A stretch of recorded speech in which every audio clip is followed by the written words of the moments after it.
Hello दोस्तों, मैं Yogesh mechanic एक बार फिर से आपका स्वागत करता हूं आपके अपने YouTube चैनल में GAR मोटरसाइकिल एंड स्कूटर्स। तो दोस्तों आज की वीडियो बड़ी धमाकेदार होने वाली है क्योंकि आज हमारे पास बाइक आई हुई है KTM ड्यूक 200 जिसमें वाइट स्मोक की प्रॉब्लम है और उसके इंजन में से भी नॉइज आ रहा है। अब वो किस तरीके का साउंड आ रहा है और उसमें किस तरीके का वाइट स्मोक हो रहा है वो आपको इस वीडियो के अंदर पूरा डिटेल में बताएंगे।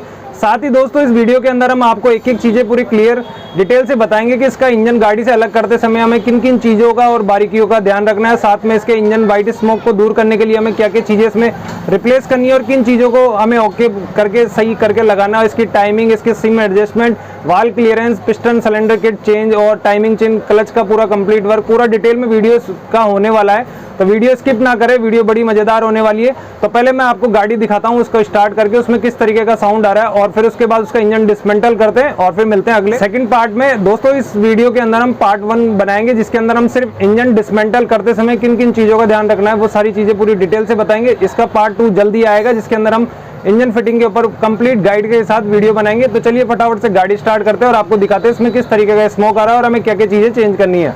तो दोस्तों ये बाइक आई हुई है हमारे पास जिसमें वाइट स्मोक की प्रॉब्लम है और एक बार हम इसका इग्निशन ऑन करके देखते हैं ये बाइक कितनी चली हुई है। तो दोस्तों ये गाड़ी चली हुई है 34,000 किलोमीटर के आसपास। तो चलिए एक बार इसको स्टार्ट करते हैं। तो दोस्तों ये बाइक स्टार्ट हो गई है और इसमें किस तरीके का साउंड आ रहा है मैं आपको एक बार सुना देता हूँ।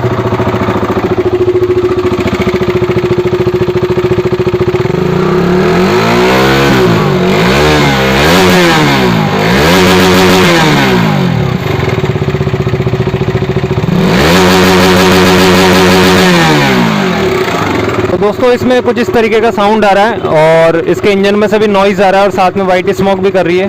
तो गाड़ी का आवाज़ आपने सुन ही लिए। तो चलिए फटाफट से इसका इंजन डिसमेंटल करते हैं और फिर देखते हैं इसके अंदर क्या क्या चीज़ ख़राब है और उसको सही करते हैं।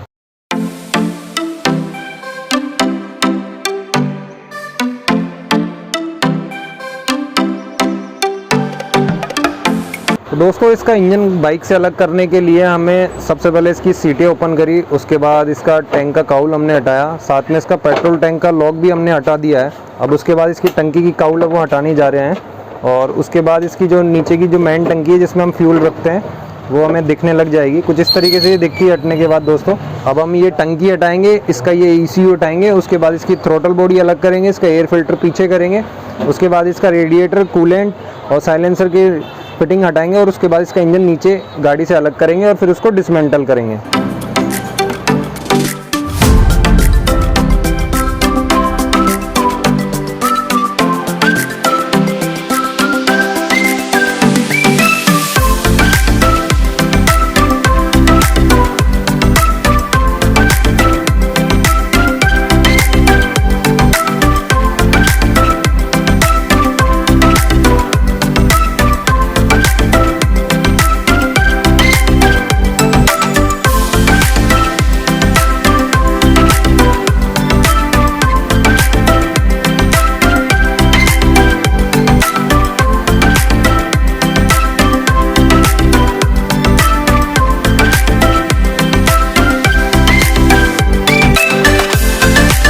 तो दोस्तों फाइनली हमारी गाड़ी से इंजन अलग हो गया। गाड़ी से इंजन अलग होने के बाद कुछ इस तरीके से हमारी बाइक दिखती है,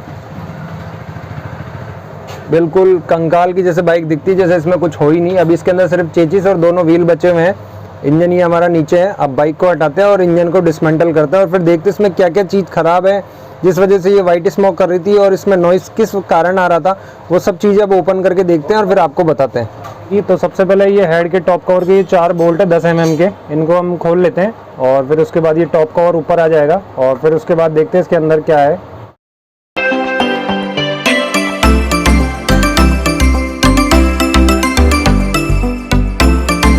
ये हमारा टॉप कवर भी हट चुका है दोस्तों। इसका स्पार्क प्लग दोस्तों थोड़ा अंदर की तरफ होता है, इसमें लंबी बॉक्स स्पिनर लगा के उसको खोलना होता है जो कि हम खोल रहे हैं।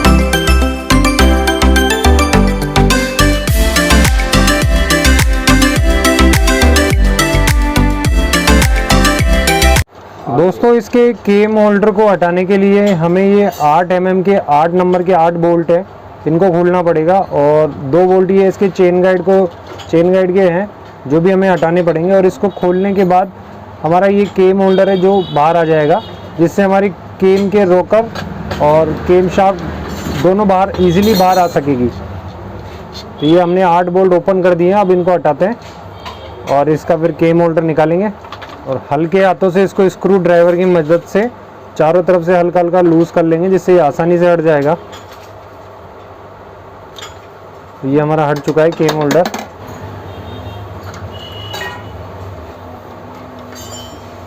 ये हमारी इनलेट वाली केम शाफ्ट है जो कि हमने बाहर निकाल ली है। ये कुछ इस तरीके की होती है, इसके ये टाइमिंग का निशान होता है और ये हमारे रोकर पे चलने वाले केम के ये फिगर होते हैं। ये इसी तरीके से दूसरी केम भी हम बाहर निकालेंगे कुछ इस तरीके से। अब हम इसके रोकर हटाते हैं और उसके नीचे इसके अंदर 4 सिमें लगी हुई है। इन चारों सिमों को हम मार्किंग करके अलग अलग रखेंगे, जिससे फिटिंग करते समय हमें कन्फ्यूज़न ना रहे। हालांकि दोस्तों सिमों का यदि वाल क्लियरेंस आपको अच्छे से मालूम है तो आप सिमों को एक साथ भी रख सकते हैं, लेकिन फिर भी हम आपको समझाने के लिए, ताकि आप परेशान ना हो, इस वजह से हम सिमों को अलग अलग निकाल के एक एक पैकेट में रखते जाएंगे और साथ में उसके नाम भी लिखते जाएंगे। तो सबसे पहले हम एग्जॉस्ट साइड की लेफ्ट साइड की सिम निकालते हैं। इस तरीके का एक मैग्नेट लेना है और उसको इस सिम के ऊपर टच करना है और बस इस तरीके से हमारी सिम बाहर आ जाएगी। और अब हम इसको एक कागज़ की रैपर के अंदर कुछ इस तरीके से मार्किंग करके रखेंगे और इस पे लिख देंगे एग्जॉस्ट LH। इसी तरीके से दोस्तों इसकी एग्जॉस्ट की राइट साइड की सिम भी निकालेंगे कुछ इस तरीके से और इस पे भी हम लिख देते हैं एग्जॉस्ट RH। अब बारी आती है इसके इनलेट की लेफ्ट साइड वाली सिम की, तो इसको भी हम मैग्नेट की मदद से ऊपर निकाल लेते हैं कुछ इस तरीके से और इसको भी अब हम कागज़ की पुड़िया में डाल के पैक कर देते हैं। इनलेट LH यानी ये लेफ्ट साइड का है। और दोस्तों इसी तरीके से हमारी जो लास्ट वाली सिम है वो इनलेट की RH साइड की, उसको भी कुछ इसी तरीके से निकालेंगे हम कुछ इस तरीके से। ये भी बाहर आ गई है और अब हम इसको भी अब एक अलग से पैकेट में पैक करके रख देते हैं और इस पर भी मार्किंग कर देते हैं इनलेट RH। तो दोस्तों सिमें हमने निकाल दिया। बारी आती है इसके हेड को अलग करने की। तो इधर 2 8 mm के बोल्ट है, उनको भी हम ओपन कर लेते हैं फटाफट से और फिर इसके अंदर जो 14 mm के 4 बोल्ट है उनको भी ओपन करेंगे, जिससे हमारा हेड इजीली बाहर आ सकेगा।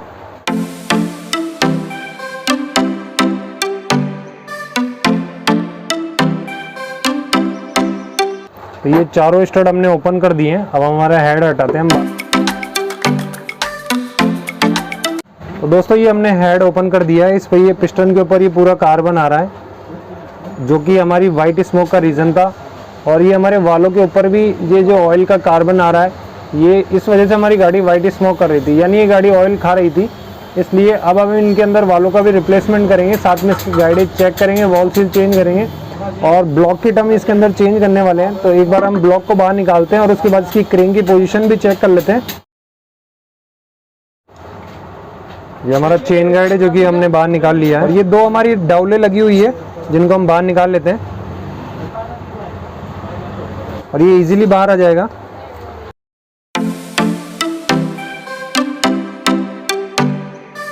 तो ये हमारा सिलेंडर किट भी बाहर आ चुका है और ये इसका गैस किट है जो फट चुका है। ये इसकी सिलेंडर की डाउल है, ये भी हम बाहर ले लेते हैं और एक डाउल हमारे चैम्बर में लगी हुई है, दोनों हमने बाहर निकाल दी है। अब हम इसका पिस्टन अलग करेंगे, उसके बाद इसकी क्रेन की पोजीशन चेक करेंगे कि क्रेन की क्या रिपोर्ट है, ख़राब है या सही है या चल जाएगी। तो दोस्तों पिस्टन का लॉक निकालने से पहले इसके अंदर हम कपड़ा लगा लेते हैं, जिससे लॉक उछल के अंदर जाएगा नहीं तो मुसीबत का काम हो जाता है, कई बार काम लंबा हो जाता है। फिर कुछ इस तरीके से इसका लॉक बाहर आता है। अब इसके लॉक निकालने की अपोजिट साइड स्क्रू ड्राइवर की मदद से इसमें हल्का सा बाहर की तरफ पुश करेंगे और ये हमारा पिस्टन गजन पिन से होते हुए बाहर आ जाएगा।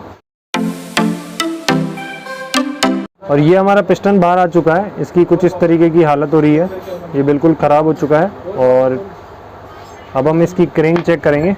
इस तरीके की इसकी क्रेंग होती है दोस्तों। तो दोस्तों इसकी क्रेंग के अंदर भी चाल निकली है, कुछ इस तरीके की इसके अंदर चाल है। इस वजह से हमें पूरा इंजन इसका डिसमेंटल करना पड़ेगा। तो फटाफट से इसका क्लच ओपन करते हैं और फिर इसकी क्रेन के मेन चैम्बर को भी अलग करेंगे और इसका पूरा कंप्लीट इंजन का वर्क करेंगे।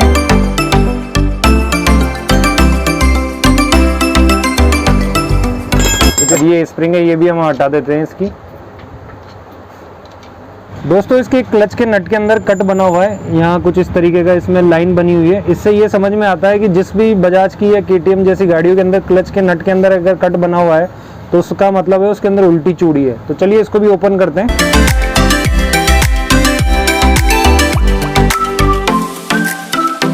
ये कुछ इस तरीके का इसके अंदर कट बना हुआ रहता है और ये हमारी क्लच असेंबली पूरी बाहर आ चुकी है। और ये क्लच असेंबली के ठीक पीछे की तरफ एक वाशर लगा हुआ है, इस तरीके का ये वाशर है। अब इसकी टाइमिंग चेन बाहर निकालेंगे, कुछ इस तरीके से इजीली मुंह में बाहर आ जाती है।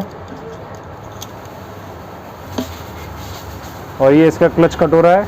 और दोस्तों कटोरे के ठीक नीचे एक बुश लगा हुआ है, कुछ इस तरीके का इसका बुश होता है जिसमें नीचे की तरफ कॉलर बनी हुई रहती है और ऊपर से प्लेन सरफेस होता है, इस तरीके का ये बुश होता है। ये इसकी गियर शाफ्ट है दोस्तों, इसको भी हम बाहर निकाल लेते हैं, ये इजीली बाहर आ जाएगी। और इस गियर शाफ्ट के ठीक नीचे यहाँ एक पतला सिम वाशर लगा हुआ है। दोस्तों ये ऑयल पंप का लॉक है, ये काफ़ी मुश्किल से निकला है, इसको थोड़ा सावधानी से निकालना होता है, जो कि हमने निकाल दिया है। कुछ इस तरीके का ये लॉक होता है। अब इसकी ये हम गरारी हटाएंगे।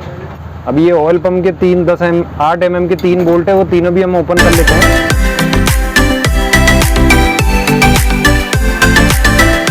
ये हमारा ऑयल पंप है दोस्तों, इसमें कुछ स्पेशल टाइमिंग नहीं होती, बस इसके अंदर एक चीज़ हमेशा ध्यान रखना है, ये जो बिंदु बने हुए हैं ये सरफेस हमेशा नीचे की तरफ यानी चैम्बर की तरफ जाएगा। ये सरफेस में 2 डाउल लगती है, एक यहाँ पे और एक यहाँ पे। इसका चेन गाइड हटाएंगे दोस्तों, इसमें एलंकी का ये बोल्ट लगा हुआ है, कुछ इस तरीके का बोल्ट होता है ये।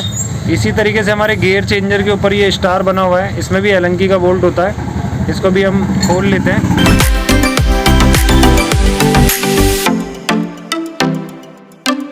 और दोस्तों इसके नीचे एक कॉलर वाला वाशर होता है, कुछ इस तरीके का, जो कि इसके पीछे वाले सरफेस पे लगता है। इसमें इसका सरफेस मैटर नहीं करता कि इसको किस तरफ लगाना है, बस ये वाशर होता है, इसका ध्यान से रख के लगाना होता है। अब ये गियर चेंजर का सेलेक्टर है, जो हमारे गियर के अंदर, गियर पेडल के अंदर टेंशन का काम करता है। इसका एलंकी का बोल्ट खोल के इसको भी हटा लेते हैं।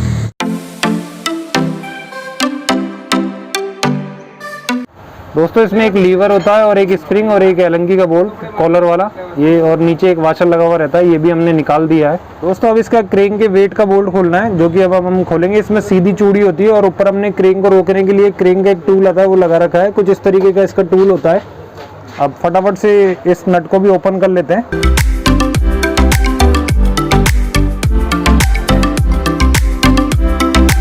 इसके नीचे एक वॉशर होता है दोस्तों, इसके बाद ये एक छोटी गरारी निकलेगी, ये हमारी टाइमिंग चेन की गरारी है दोस्तों।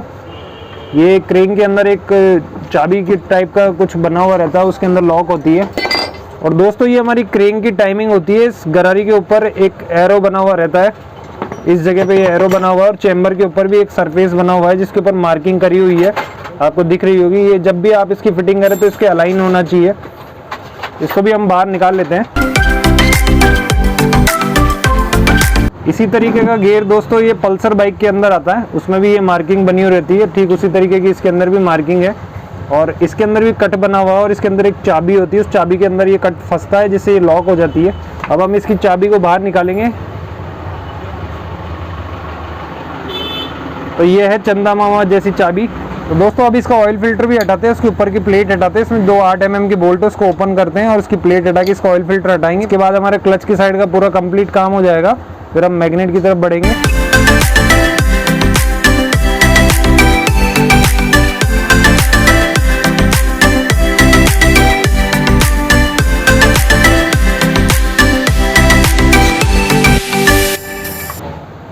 तो दोस्तों ये इसकी वाटर बॉडी है।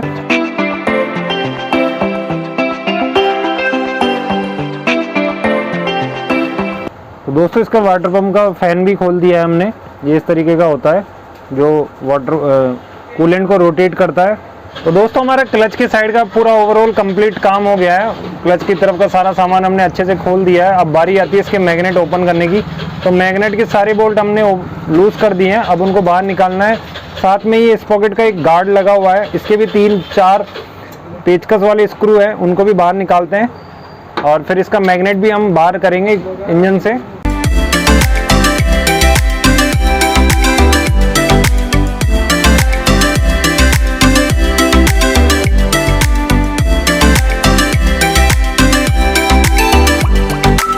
तो ये हमारा मैग्नेट कवर भी ओपन हो गया है दोस्तों।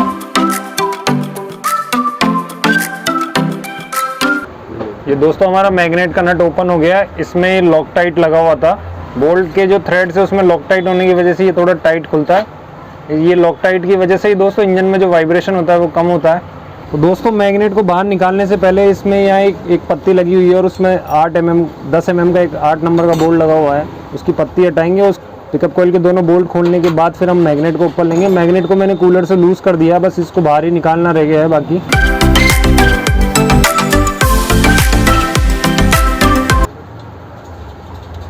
ये हमारी पिकअप कॉइल भी बाहर हो गई है,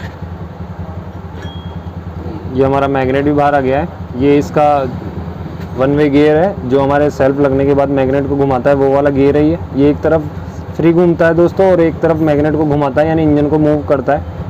ये हमारा सेल्फ का गियर है दोस्तों और ये 1 वे को घुमाने वाला गियर है। ये दोनों हमने निकाल दिए हैं। अब हमें ये मैग्नेट के नीचे एक नट लगा हुआ है, इसको ओपन करना है। उसके बाद ये बैलेंसर है हमारा, उसका नट को ओपन करना है। उसके बाद ये दोनों गरारे बाहर निकालेंगे। तो दोस्तों हमने मैग्नेट रोटर के नीचे लगने वाले बोल्ट को पहले ही लूज़ कर दिया था क्योंकि ये काफ़ी टाइट था, इसलिए मैंने वीडियो में शूट नहीं किया। और ये इसका बोल्ट और ये इसका वाशर और इसमें सीधी चूड़ी थी दोस्तों, इसी तरीके से हमने इसको भी लूज़ कर दिया है। अब हम इसको भी बाहर निकाल लेते हैं और इसमें भी सीधी चूड़ी थी। तो दोनों बोल्ट ओपन होने के बाद इसके दोनों गियरों को बाहर निकालेंगे। इन दोनों गियरों के बीच में एक मार्किंग होती है जो टाइमिंग शो करती है, यानी ये इस समय यहाँ ये दोनों तीर के निशान है, ये दोनों तीर के निशान है, ये दोनों आपस में मिलेंगे, इसके बाद ही हमारी टाइमिंग होगी। और इस समय हमारी क्रेन की पोजीशन TDC है, यानी टॉप डेड सेंटर में, यानी पिस्टन टॉप में। तो जब भी इसकी फिटिंग करें इस तीर के निशान को मिला के लगाना है, ये हमारे बैलेंसर की टाइमिंग होती है। ये थोड़ी सी टाइट होती है, इस वजह से दोनों तरफ से स्क्रू ड्राइवर की मदद से इसको बाहर की तरफ खींचा है हमने, जिससे आसानी से निकल गई। और ये कुछ इस तरीके का गियर होता है, इसमें एक सरफेस तो कॉलर वाला होता है और एक प्लेन होता है। तो कॉलर वाला सरफेस नीचे की तरफ जाएगा और ये इसकी चाबी होती है। तो दोस्तों काफ़ी मेहनत करने के बाद ये गरारी निकली, ये काफ़ी जाम थी, तो हमने इसको स्क्रू ड्राइवर की मदद से थोड़ा सा खींच के बाहर निकाला है। और इसमें ये कॉलर बनी हुई है जिसमें एक तरफ का सरफेस उभरा हुआ है जो नीचे की तरफ जाएगा, और इसके अंदर भी एक चाबी निकली है, कुछ इस तरीके की इसकी ये चाबी है। तो ये हमारा मैग्नेट की तरफ से पूरा काम हो चुका है। अब इसका गियर सेंसर हटाएंगे और इसकी ये वायरिंग की लीड हटाएंगे, और ये वायरिंग को रोकने वाली पत्ती है इसको भी हम हटाएंगे। उसके बाद ये हमारा मैग्नेट के साइड का ओवरऑल कंप्लीट काम हो जाएगा। उसके बाद हम चैम्बर को डिसमेंटल करेंगे।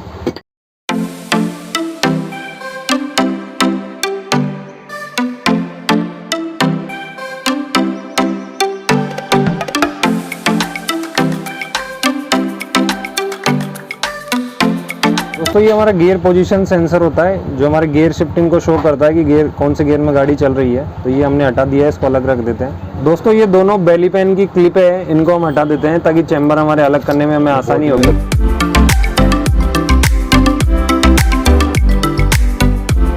दोस्तों हमने चैम्बर के सारे बोल्टों को लूज कर दिया। अब एक एक बोल्टों को करके निकालते हैं और फिर इसके दोनों चैम्बरों को अलग करते हैं। ये 4 बोल्ट इसके मैग्नेट कवर के अंदर लगे हुए हैं।